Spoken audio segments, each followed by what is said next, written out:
Here is the most sentimental my father ever got, because these guys weren't big on sentiment. My father had a bunch of heart attacks. I think he was going for the record. And after his fourth heart attack, he sat me down and he said, look, I've had 4 heart attacks. My body can probably only take 3 more. So when I go, there's some things I want you to handle, because I'm a man now, right? No, because if I don't tell you now, you'll screw it up when I'm dead. I want to be buried in a cardboard box. What? Shut up, or I'll flick this in your other eye. Cardboard box. I want you to take the box, I want you to put it in front of the audience at the funeral. Hold up, Dad. Did you just call it the audience? Are you going to charge a cover? What do you think we could get? Hey, ladies, get in free. Now I want you to leave the lid of the box open. I want you to let everybody who I've pissed off in my life step up and take a piss right on me.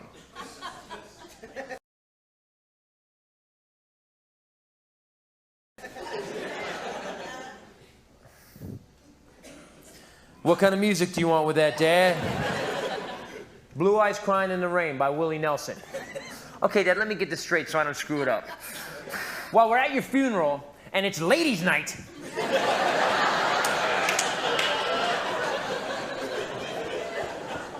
while your friends are urinating on your corpse, you want me to play a song with the word rain actually in the title? Now you're getting it, numbnuts. And after the funeral, I'll bury next to Grandpa. Shut up. I don't want to be buried next to a bunch of dead people, especially my father. I want to be cremated. Then I want you to take the ashes, I want you to put them in a douche bottle, find a hooker, and run me through one more time.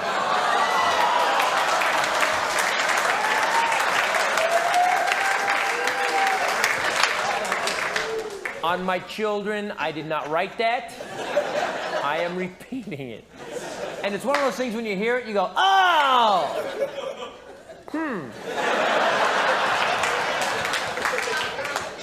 Disgusting yet whimsical.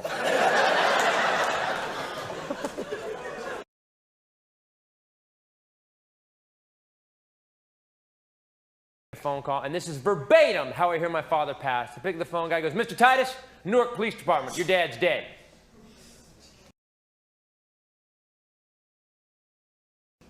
Kind of harsh, isn't it? And I know a lot of comedians, and it sounded so weird the way he said it, I went, okay, fucker, who is it? Sir, it's Newark Police Department, your dad's dead, don't call me fucker.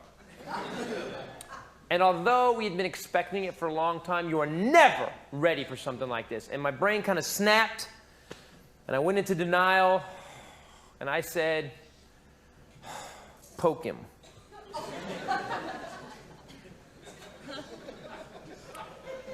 And there's this really long pause. And the cop says, excuse me? And I said, poke him, he could be dicking with you.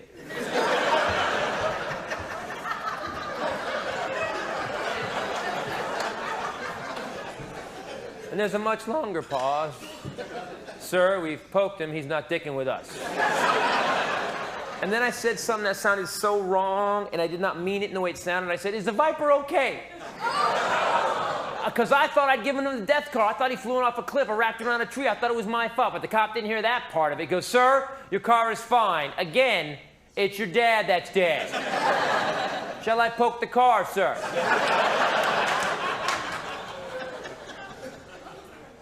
So I gather everybody at my head down the mountain. I have to admit this, I had mixed emotions. Although my dad and I fought his whole life, the last 5 years of his life, we were best friends. So I was sad. I was also really pissed because he knew damn well I couldn't get the deposit back on the ski condo I rented for the week, you know?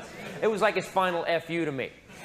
Well, your dad's got a terminal heart problem and you're going snow skiing. Not for long. So I show up at the house, the whole family's there, and I'm the oldest kid. I got to plan the funeral. So I go down to the funeral home, but I take my brother and my sister. My sister Shannon's here, my brother Dave's here. And I'm sitting in front of the funeral home in the guy's office, and they make so much money, man. The guy's, I'm sitting in front of an $8,000 mahogany desk. Guy's got a $3,000 suit, $85 haircut. Perfect funeral guy. And he goes, Mr. Titus, we are so sorry for your loss.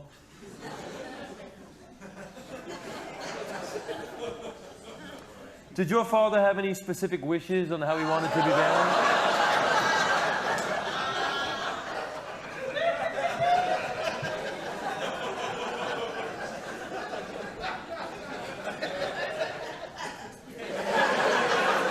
And I look at my sister before I can say a word. She goes, you tell him. And the man knows I have a TV show, so he's showing the most expensive caskets they make. He showed me, I'm not making this up, a $17,000 platinum casket with a DVD player in it. Yeah, it's in the viewing lid. There's one of those headrest screens. You can slide a DVD and play a tribute video to the person actually in the casket. And all I could think was, my God, man, my family's gonna so fight over that DVD player. I said, no, that's nice, but my dad didn't want to be buried in something metal. Or wood. Do you have something,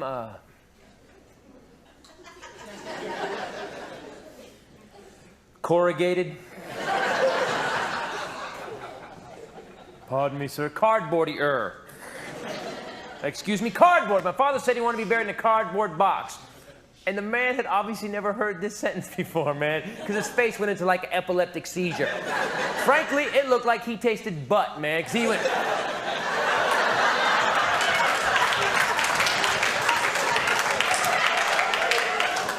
And my brother Dave tries to help. My brother Dave goes, hey, hey, hey, not like a refrigerator box, something nice. And my sister loses it. He loved cardboard. And you ever tell somebody something? You ever tell somebody something they didn't want to hear, so they decide that you didn't say it?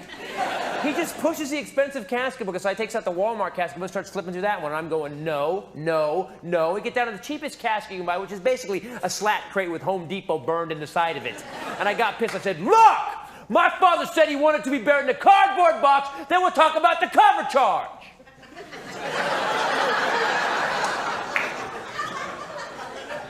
And he slams the book and he goes, fine! I can give you a rental casket. To which my brother Dave says, who brought it back?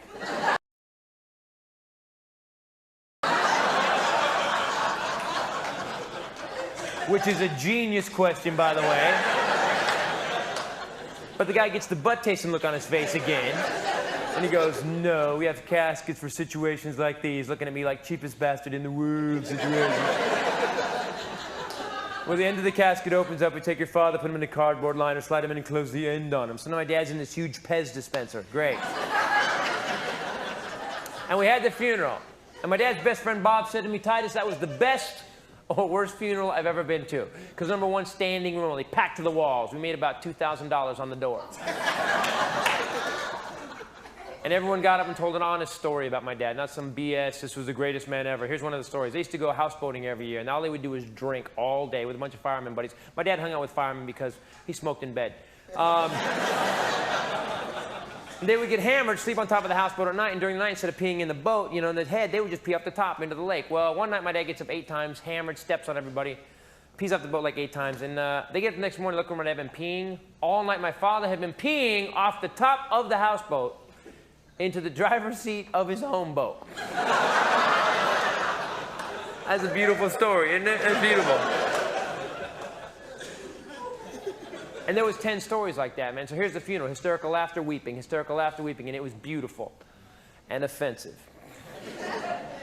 and perfect. And I believe illegal. And then it was over, and everybody went home. And it was just me and my dad. So I peed on him.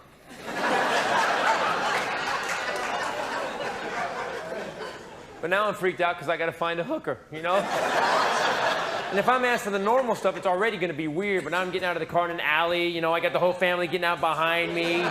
Everybody's crying. I've got an urn and a douche bottle.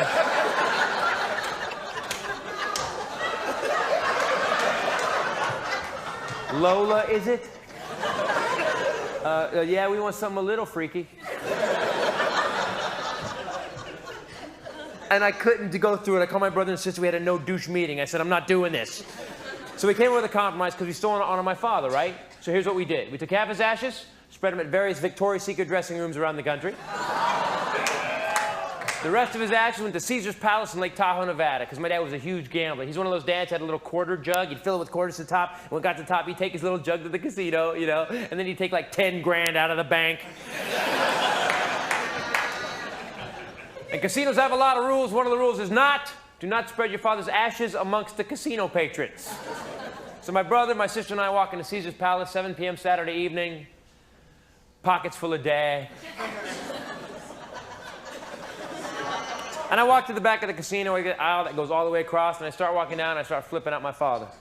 Oh, amazing grace, how sweet the sound. Ding, ding, ding, ding, ding, ding, ding, ding. That saved a wretch seven like me. And I get to the end of the aisle thinking nobody saw, I'm cool. I look back. I'm leaving a contrail of smoke behind me, like I'm a Jeep going across the Kalahari Desert, man. And the whole casino's kind of looking at me, and I have a TV show on the air at the time. Is that Titus? Is he on fire? What distracts them is my sister Shannon, who's way crazier than me. She takes a handful of my father, walks to a packed blackjack table, and goes, "Magic dust!"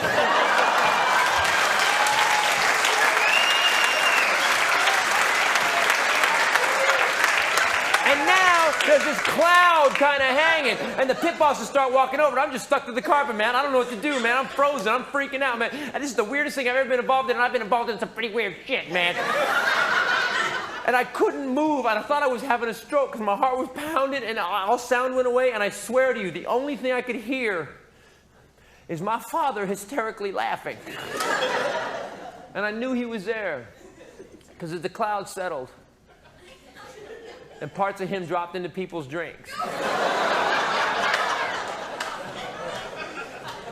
He gave me a sign, because the dealer was right in front of me, put a blackjack, and the whole table lost. Oh my God, he's here right now.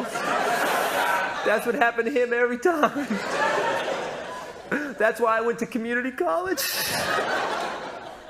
Worst part of my dad dying, 2 weeks before he died, my wife told him she was pregnant with our daughter. Yeah. Nice timing, numbnuts. Dad, what did you say my whole life, huh? You better not have a kid, you're a retard. You'd probably kill it. Remember when you didn't feed the dog when you were 7? That's gonna happen to your kid. You're gonna need grandpa around to raise that kid, turn that kid into an adult, isn't that right?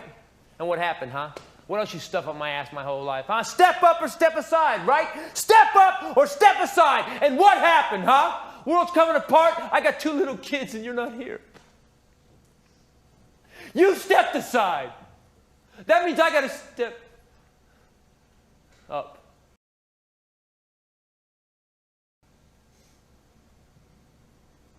Oh. Funny.